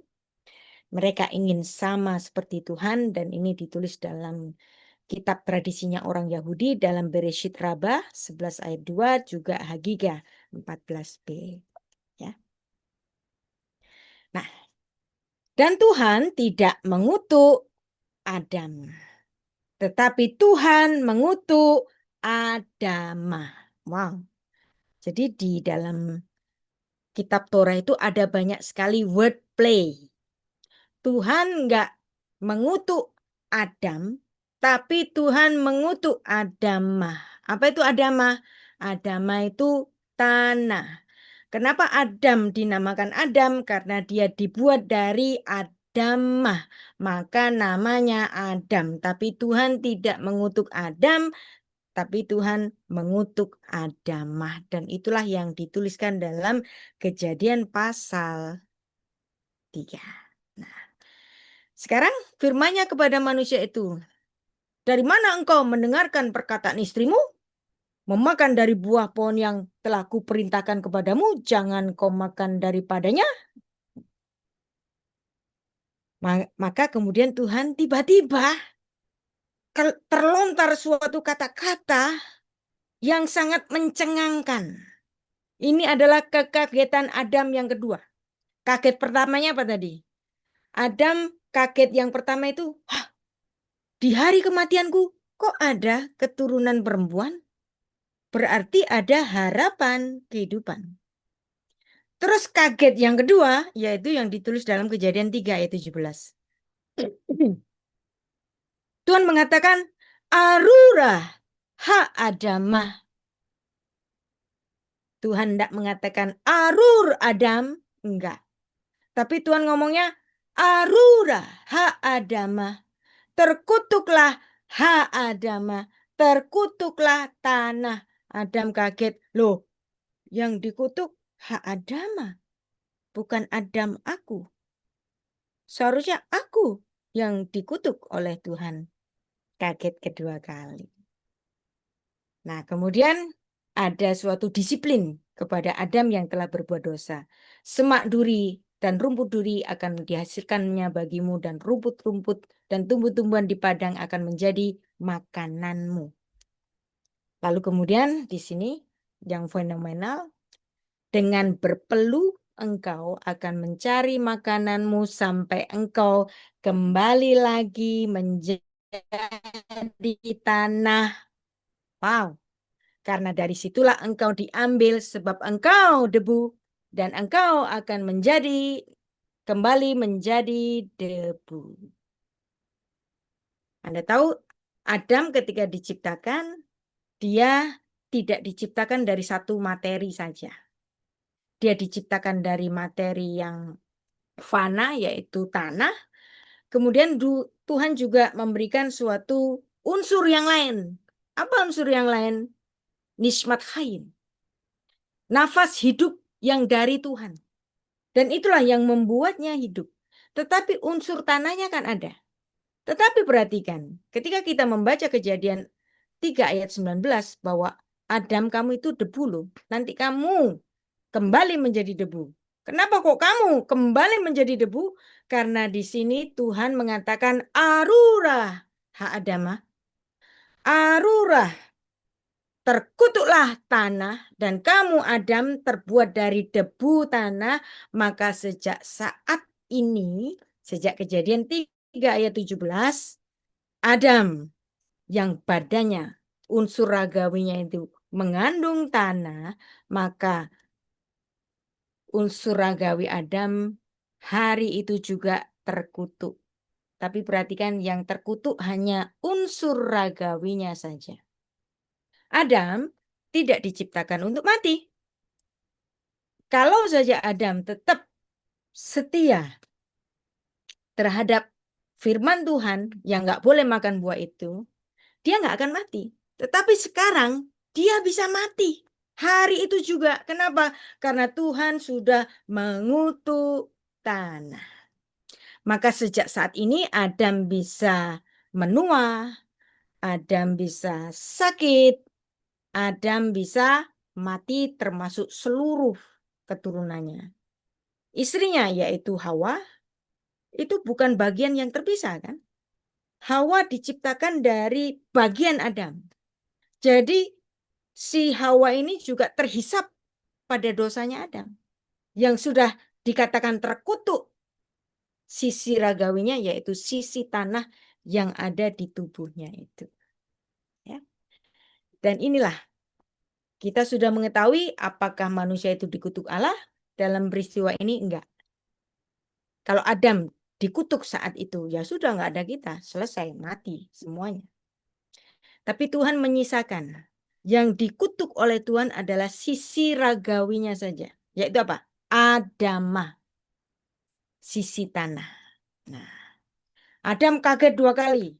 Yang pertama, di hari kematiannya dia dijanjikan ada keturunan melalui si perempuan itu. Yang kedua, seharusnya Adam yang dikutuk, tetapi Tuhan nggak ngutuk Adam, tapi ngutuk Adamah. Ini seperti kalau saya gambarkan, seorang suami marah banget sama istrinya. Tapi dia nggak berani mukul istrinya. Kalau dia mukul istrinya, nanti kena pasal KDRT. Karena dia tidak boleh memukul istrinya walaupun dia sangat marah kepada istrinya. Akhirnya yang dipukul apa? Tembok. Dia melampiaskan kemarahannya ke tembok. Maka demikianlah Tuhan juga. Tuhan sangat bersedih ketika manusia itu jatuh ke dalam dosa. Tapi Tuhan nggak mau mengutuk Adam. Tuhan hanya mengutuk sisi ragawi dari Adam, yaitu apa? Adamah, sisi adamanya, sisi tanahnya, sisi ragawinya. Maka semua manusia nggak ada yang nggak mati.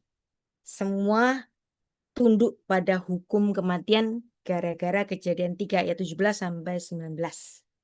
Nah, memang di sini ada tindakan disiplin dari Tuhan, tapi perhatikan, ada respon keimanan Adam. Memang di Kejadian pasal 3 ini nggak ada tulisan Adam melakukan praise and worship, nggak ada. Ya, Adam memuji Tuhan, nggak ada. Adam nyanyi-nyanyi, tepuk-tepuk tangan, nggak ada. Tetapi respon Adam ini adalah respon keimanan. Menarik, ya. Responnya apa? Adam tahu seharusnya dia mati, tetapi ketika dia mendengar proto-evangelium tadi, bahwa melalui si perempuan itu akan ada keturunan, maka dalam Kejadian 3 ayat 20, dia menambahkan istrinya Hawa. Perhatikan nanti ya, setelah kelas ini Anda baca di rumah Kejadian pasal 2 ayat 7 sampai Kejadian 3 ayat 19. Kalau ada nyebut mengenai perempuan istrinya Adam, nama Hawa itu nggak pernah disebutkan. Nama Hawa baru disebutkan dalam Kejadian 3 ayat 20. Di sini adalah respon Adam, respon keimanannya. Dia yakin betul-betul firman Tuhan ya dan amin.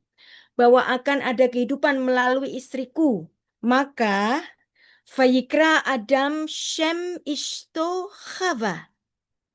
Maka manusia itu memberi nama Hawa kepada istrinya. Ki, ya, setelah dia kasih nama Hawa, kemudian dijelaskan kenapa sih kok dikasih nama Hawa? Hawa itu dari kata hai. Hai itu artinya hidup. Berarti ini adalah ibu yang hidup. Nah, ini ada keterangannya. Ki, hi, hayetah, em, kol, hai. Karena dia menjadi ibu bagi semua yang hidup. Nah, jadi ini adalah respon Adam. Dia meyakini betul-betul proto-evangelium Kejadian 3 ayat 15. Bahwa ada harapan kehidupan melalui istrinya. Maka istrinya dikasih nama Hawa. Maka Adam termasuk orang beriman, maka namanya ditulis dalam silsilahnya Tuhan Yesus dalam Lukas pasal 3. Nah, demikianlah Adam memahami dirinya. Dalam pengucapan syukurnya dia tidak dikutuk, tetapi yang dikutuk apa? Arura ha'adama. Terkutuklah tanah itu. Maka dia memberikan nama Hawa kepada istrinya. Karena kamu, istriku, akan menjadi ibu bagi semua yang hidup. Jadi nama Hawa menjadi cerminan iman Adam. Dan ini berdasarkan dari Dan ini berdasarkan dari perenungannya. Jadi siapakah filsuf yang paling berhikmat? Walaupun Anda mengajukan nama-nama yang sudah terkenal itu, ya, yang kita anggap filsuf, Kita kan cuma nganggap filsuf itu yang dari barat-barat itu aja kan, tapi kurang menghargai pemikir-pemikir dari timur, padahal yang timur ini nggak kalah keren, ya kan? Dan dia, sang filsuf pertama ini adalah Adam. Bahwa nama Hawa yang diberikan kepada istrinya itu mengandung dasar filosofis yang mendalam. Jadi nama Hawa termasuk cerminan iman, juga menjadi suatu perenungan dasar filosofi yang mendalam. Jadi siapakah filsuf pertama di bumi ini? Adam. Ya. Dan ini ada bahasan juga dalam buku saya di halaman 312 atau nanti Anda baca di Sarapan Pagi Biblika ada bahasan mengenai filosofi Adam. Ya. Silakan di Google filosofi Adam, Sarapan Pagi Biblika, nanti akan keluar bahasan mengenai ini. Dan kita akan selanjutnya belajar mengenai konsep kasih karunia atau konsep anugerah. Ini adalah konsep keimanan yang di dalam ibadahnya orang Kristen, konsep kasih karunia. Bahwa keselamatan itu adalah upaya surga mencapai manusia, walaupun agama-agama lain itu tampaknya upaya manusia untuk mencapai surga. Ya. Jadi di dalam kekristenan itu adalah suatu pemahaman bahwa Allah yang maha tinggi hadir ke dunia demi menyelamatkan umat yang dikasihinya, sedangkan agama-agama yang lain itu upayanya manusia ya untuk membeli surga. Emang bisa, emang nyampe. Dan kemudian kita membahas mengenai kajian remes ya. Anda tentu masih ingat kalau sering di kelas saya, pertama membaca itu harus pesyat dulu, baru remes. Remes ini lekat dengan kata dalam bahasa Indonesia rumus. Remes, rumus. Apa artinya rumus? Remes artinya perlambangan. Ada perlambangan di Taman Eden, yaitu apa? Garment of salvation. Garment of salvation. Menjadi substitusi kematian. Ya. Jadi nanti Anda juga dapat membaca di laman Sarapan Pagi mengenai Adam, kegagalan dan harapannya. Ya. Dan di situ pembahasannya sangat lengkap sekali. Nah, kemudian Tuhan mengadakan suatu tukar guling kematian. Loh, kok bikin tukar guling kematian? Perhatikan Kejadian 2 ayat 17 tadi. Pada hari engkau memakannya, pastilah engkau mati. Berarti dosa itu membuahkan kematian. Tapi Tuhan nggak pengen manusia itu mati. Mati secara kekal. Tuhan hanya membolehkan manusia itu mati secara ragawi. Yang tadi ditampakkan bahwa Tuhan mengutuk tanah. Bagian yang fana dari manusia. Tetapi ada bagian yang kekal. Yaitu apa? Nafas yang dihembuskan oleh Tuhan kepada manusia itu. Dan kita akan belajar mengenai tipologi. Kata lain dari tipologi yaitu remes atau rumus. Remes, rumus. Remes bahasa Ibrani, rumus bahasa Indonesia, rumus diserap dari bahasa Arab. Ya. Dan inilah tukar guling kematian yang pertama dicatat di dalam Kejadian 3 ayat 21 setelah Adam deklarasi imannya bahwa firman Tuhan ya dan amin, bahwa akan ada harapan kehidupan melalui istriku. Maka Tuhan kemudian melakukan tindakan penyelamatan yang pertama. Tuhan membunuh binatang yang tidak berdosa untuk diambil kulitnya, dipakaikan ke Adam, dan ini merupakan rumus, remes, merupakan perlambangan bahwa ada kematian tukar guling yang pertama. Jadi di sini sebenarnya ada paradoks. Bukankah dalam Kejadian 2 ayat 17 mengatakan pada hari engkau memakannya, pastilah engkau mati. Tetapi Adam nggak mati kan? Adam masih hidup dalam ukuran waktu 930 tahun. Ya. Nah, berarti apakah Alkitab berkontradiksi? Bukan. Tetapi Tuhan memberikan satu apa? Paradoks dengan apa yang dia lakukan sendiri di Taman Eden, yaitu melakukan tukar guling kematian sebagai suatu perlambangan. dan dapat kita sebut tindakan ini sebagai garment of salvation atau garment of light. Nah, jadi inilah tukar guling yang pertama. Dan di dalam bagian lain di dalam Perjanjian Lama, Kejadian 43 ayat 11 menuliskan pernyataan dari Sang Raja Semesta yang mengatakan Anochi Anochi Adonai ve'en mibaladai Mosia. Akulah Tuhan. Tidak ada selain-lainnya selain daripadaku. Wow. Maka orang-orang yang menyebut Yesus Kristus Sang Juru Selamat,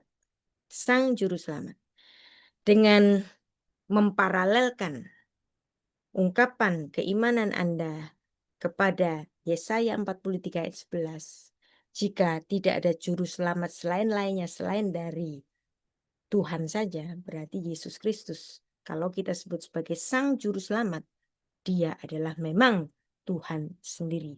Karena tidak ada juru selamat selain-lainnya selain daripada Tuhan sendiri. Nah, disitulah Allah membuatkan pakaian dari kulit binatang untuk menutupi aibnya Adam. Sebagai tindakan remes, rumus, perlambangan. Ya. Dan Tuhan membuat pakaian dari kulit binatang untuk manusia dan untuk istrinya itu lalu mengenakannya kepada mereka. Ya, dan diulang lagi sebagai konfirmasi dalam Yesaya 61 ayat 10, sebab ia mengenakan pakaian keselamatan kepadaku. Dan juga ini sebagai ilustrasinya, Tuhan tidak berkenan pada pakaian dari cawat daun made in Adam. Tuhan membuatkan satu cawat kulit dari binatang dari Tuhan. Ya, karena pakaian dari kulit binatang ini mengandung darah. Dan ini menjadi suatu tatanan di Perjanjian Baru. Ya. Apa yang dituliskan oleh Rasul Paulus, kalau dipandang oleh tradisinya orang Yahudi, tulisan-tulisan Rasul Paulus itu seperti midrash. Apa itu midrash? Midrash itu adalah penafsiran dari kitab Torah. Sepertinya kita itu sering memandang bahwa apa yang dituliskan oleh Rasul Paulus itu sepertinya aneh. Dan tampaknya dia nggak sama dengan murid-murid yang lain atau penulis-penulis kitab yang lain. Karena memang Rasul Paulus menuliskan surat-surat penggembalaannya itu dengan cara kerabiannya. Ya. Upah dosa adalah mati. Ini bukan ciptaan Rasul Paulus. Ungkapan upah dosa adalah mati memiliki dasar di mana? Kejadian 2 ayat 17. Pada hari engkau memakannya, pada hari engkau melanggar, pada hari engkau berbuat dosa, pastilah engkau mati. Motamut, Kejadian 2 ayat 17. Makanya dalam Roma 6 ayat 23 dinyatakan bahwa upah dosa adalah maut. Pijakan ayatnya di mana? Kejadian 2 ayat 17, berarti ini bukan karang-karangan Rasul Paulus. Nah, tetapi di sini belum titik, masih koma. Terusannya apa? Tetapi kasih karunia Allah ialah hidup yang kekal di dalam Yesus Kristus Tuhan kita. Ini lagi ngomongin apa ini Rasul Paulus? Ini lagi ngomongin proto-evangelium. Kejadian 3 ayat 15. Bahwa di hari kematian Adam, Tuhan menjanjikan keturunan dari si perempuan yang akan meremukkan kepala ular. Nah, jadi di sini ada dua ayat, di dalam satu ayat, di dalam tulisan Rasul Paulus, dan tulisan ini berdasarkan kitab Torah. Karena karena ayat ini menjelaskan kitab Torah, maka ayat ini adalah sebagai midrash. Orang Yahudi punya midrash, orang Kristen punya midrash, yang bikin juga rabi, yaitu Rabi Shaul. Paulus itu kan rabi. Nama Ibraninya Shaul, seperti Raja Saul, ya. Namanya sama. Dan sukunya juga sama. Sama-sama suku Benyamin. Jadi untuk mengingat lagi, Roma 3 ayat 23, Roma 6 ayat 23. Kejadian 2 ayat 17 menuliskan ki beyom akhal kami menu motamut. Pada hari engkau memakannya pastilah engkau mati. Maka muncul diksi sebab upah dosa adalah mati. Ya. Tapi kemudian ada obatnya. Obatnya apa? Pemberes dosa, yaitu protoevangelium, Kejadian 3 ayat 15, yang digenapi dengan hadirnya Yesus Kristus. Karena dosa adalah hutang, upah dosa adalah mati. Dan pertanyaannya, kenapa hari itu Adam tidak mati? Masih hidup kok sampai 930 tahun. Yang biasanya kalau dalam perdebatan dengan para polemikus muslim itu kan bilang, Alkitabmu banyak kontradiksi. Ya iya, memang kontradiksi. Tapi kita mensyukuri kontradiksi ini. Karena kontradiksi ini adalah perlambangan dari kasih Tuhan yang tidak rela kalau Adam itu harus mati secara kekal, ya. Nah, jadi di sini juga ada dalam bab yang ke-21 kajian Derash. Upah dosa adalah mati, genealogi atau asal usul hukum dosa dan keselamatan hanya dari Tuhan. Kajian Kejadian 2 ayat 17, Roma 6 ayat 23. Nah, ini juga ada bahasanya di sarapan pagi Merdeka. Ya. Jadi demikianlah Tuhan mengadakan tukar guling kematian yang pertama di Taman Eden. Ya. Kemudian apa yang dimaksud dengan korban? Korban itu juga serapan dari bahasa Arab yang sebenarnya berasal dari bahasa Ibrani. Korban. Apa itu korban? Korban itu berasal dari kata karaf. Karaf dikasih akhiran nun di sini untuk menunjukkan plural. Karafen. Nah, karafen. Dan karafen ini kemudian dibaca korban. Dan karaf itu artinya datang mendekati. Dalam bahasa Indonesia ada istilah sahabat karib. Nah, kata karib itu sama berasal dari kata karaf ini. Karib, karab, karaf. Berarti apa? Mendekat. Sahabat karib, sahabat dekat. Berarti korban ya. Kalau dalam bahasa Indonesia arti korban itu kan sudah bergeser. Korban banjir, korban perkosaan, korban bencana alam, korban perasaan, ya kan? Korban dalam artian casualty, korban dalam artian victim. Tetapi korban dalam artian sebenarnya dalam bahasa Ibrani berasal dari kata karif, mendekat. Berarti korban itu adalah harga mendekat. Karena dosa itu mengakibatkan pemisahan antara Tuhan dan manusia. Makanya Tuhan berteriak, bersedih hati, menangis. Adam, di mana kamu? Karena sekarang kamu jauh. Aku di sini, kau di sana. Tidak bisa terhubung lagi antara aku dengan kamu. Maka harus ada harga mendekat. Itulah korban. Harga mendekatnya apa? Harga seharga nyawa. Makanya harus ada binatang yang berdarah. Darah sebagai lambang nyawa. Untuk menunjukkan gara-gara kamu Adam.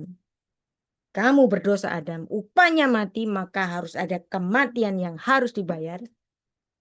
Maka korban adalah harga mendekat. Itulah kenapa korban sejak di Taman Eden diulangi dari zamannya Kain dan Habel, diulangi juga dalam zamannya Nuh, terus menerus sampai zamannya Abraham. Abraham mendirikan mezbah. Itulah merupakan resonansi dari peristiwa di Taman Eden yang ada pihak lain yang harus mati gara-gara dosa manusia. Nah, jadi inilah yang dimaksud juga. Ada satu midrash lagi dalam tulisan Rasul Paulus yang menyatakan bahwa seperti ada tertulis manusia pertama Adam menjadi makhluk yang hidup, tetapi Adam yang akhir menjadi roh yang menghidupkan. 1 Korintus 15 ayat 45, bahwa dosa satu Adam awal dibereskan oleh satu Adam akhir. Dan Allah tidak menginginkan korban manusia selain daripada Dia sendiri, Allah yang inkarnasi sebagai Hagoel Hadam. Hagoel Hadam, ya, saya pernah membahas Hagoel Hadam ini pada sejarah manusia yang ke-20 yang terakhir. Ini menarik, ya, bahasan mengenai Hagoel Hadam. Kenapa harus Tuhan sendiri yang menjadi pemberes dosa, menjadi sang penebus dosa, mengganti kematian itu. Jadi sekarang kita sudah dapat menjawabnya, mengapa harus dibayar dengan darah. Nah, dalam Imamat 17 ayat 11 dinyatakan bahwa nyawa makhluk itu ada di dalam darahnya. Maka darah sebagai lambang dari nyawa, maka ketika mengadakan pemberian korban sebagai mengingat bahwa upah dosa adalah mati, ketika engkau berdosa adalah mati, maka harus mempersembahkan korban binatang sebagai lambang bahwa dosa akibatnya pasti mati. Ya. Jadi inilah tatanan yang Tuhan buat sendiri, yang Tuhan tidak akan deny hukumnya sendiri. Bahwa cara bebas dari mati adalah mati dibayar mati. Makanya kita boleh menyebut kematian binatang yang tidak berdosa di Taman Eden, diambil kulitnya untuk menjadi pakaian Adam, adalah suatu tukar guling kematian.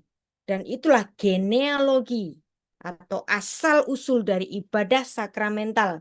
Kenapa di Perjanjian Lama diulang-ulang pemberian korban terus-menerus sampai Kristus datang? Karena memang Tuhan menetapkan cara bebas dari mati, mati dibayar mati, dosa dari satu Adam, maka cukup satu Adam akhir yang membereskan dosa itu.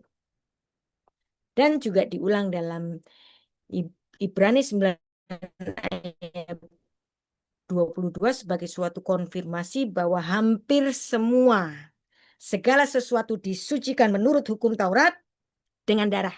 Tanpa penumpahan darah tidak akan ada pengampunan. Kenapa? Karena upah dosa adalah mati. Jadi inilah ibadah sakramental diulang-ulang di sepanjang Perjanjian Lama, korban bakaran tentu saja mengandung darah, korban pendamaian mengandung darah, korban penghapusan mengandung darah, ya. Ada korban pelanggaran itu mengandung darah, tapi ada satu ini dispensasi bagi orang-orang miskin. Kan orang-orang miskin itu kan nggak selalu punya ternak. Maka orang-orang miskin itu boleh mempersembahkan tepung. Tapi ini pun tidak menghapuskan ketentuan darah itu. Tepungnya ditaruh di atas korban darahnya orang lain. Tepungnya si orang miskin itu ditaruh di atas korban darahnya orang lain. Dan itulah korban sebagai korban pelanggaran. Korban penebus salah tentu saja menggunakan darah. Makanya oleh kitab Ibrani tadi dikatakan hampir segala sesuatu menurut hukum Taurat disucikan dengan darah. Tanpa penumpahan darah tidak ada pengampunan. Kenapa disebut hampir? Karena orang miskin yang nggak punya ternak boleh kasih tepung tapi ditaruh di korban-korbannya orang lain. Ya. Dosa itu mengakibatkan pemisahan. Sehingga Tuhan harus berteriak, Adam, di mana engkau? Jadi kalau kita melihat ini, betul-betul Tuhan itu enggak murka. Siapa bilang Tuhan murka? Enggak. Ya. Di kitab Kejadian tidak ada kata murka. Bahkan Tuhan menangis. Adam, kamu kok begitu sih? Memang ada kata murka, ya, di sejarah manusia yang setelahnya. Tetapi di Taman Eden tidak ada kata murka. Dan saat itu pula, di hari itu pula Tuhan sedang mengadakan penyelamatannya di hari itu pula. Sehingga Adam mendapatkan kesempatan untuk diampuni. Ya. Karena dosa membuat pemisahan, maka harus ada harga mendekat. Harga mendekatnya apa? nyawa. Maka harus ada binatang yang berdarah yang nanti dipenuhi dengan kehadiran Yesus Kristus yang mati di kayu salib. Yesaya 59 ayat 1 sampai 2. Sesungguhnya tangan Tuhan tidak kurang panjang untuk menyelamatkan, dan pendengarannya tidak kurang tajam untuk mendengar. Tetapi yang mengadakan pemisahan, jadi dosa itu selalu membuat pemisahan antara kamu dan Allahmu adalah kejahatanmu. Pemisahan ini harus ada jembatannya. Jembatannya itu apa? Ya tadi, korban. Harga mendekat, korban. Ya, jadi jangan terdistraksi atau terkontaminasi dengan makna-makna korban yang sudah beralih dalam bahasa Indonesia, korban banjir, korban perasaan, korban perkosaan, korban bencana alam, korban kecelakaan, no. Tapi korban adalah harga mendekat, dan korban pertama terjadi di Taman Eden dan ditutup dengan hadirnya Allah yang inkarnasi di kayu salib. Maka sakramen religion, jadi agama Yahudi dan agama Kristen adalah sakramen religion, tapi agama Yahudi hari ini tidak dapat mempersembahkan korban karena ketiadaan bait Allah. Ya, karena upah dosa adalah mati, dan pengampunan itu menghisap konsekuensi mati. Karena Tuhan yang mengampuni, Tuhan itu apa sih susahnya? Tuhan itu mengampuni saja? Sangat susah. Karena Tuhan tidak dapat deny hukumnya sendiri. Tuhan sudah menetapkan upah dosa adalah mati, maka konsekuensi mati itu kemudian dia hisap sendiri. Jadi itulah pengampunan ketika Tuhan Sang Raja Semesta ini menghisap konsekuensi mati itu sendiri. Inilah konsep anugerah. Anugerah itu apa sih? Yang memberi tidak berkewajiban, yang menerima nggak punya hak. Tuhan itu nggak punya kewajiban untuk mengampuni manusia, nggak. Manusia yang salah kok. Demikian juga manusia. Manusia itu nggak punya hak. Manusia itu nggak punya hak untuk diampuni. Tapi Tuhan memberikan pengampunan, dan itulah anugerah. Ya. Yang memberi tidak berkewajiban, yang menerima tidak punya hak, tapi diberi. Itulah konsep anugerah kita, dan konfirmasi ibadah sakramental di sepanjang Israel ini, mulai dari Taman Eden, Nuh, Abraham yang sedang kita pelajari, terus kemudian zamannya Habel, dan terus menerus zamannya Nuh, terus menerus sampai Kristus datang. Baik, demikianlah termin yang kedua, agak overtime ya, nggak apa-apa ya. Pak Fajar, silakan dipandu.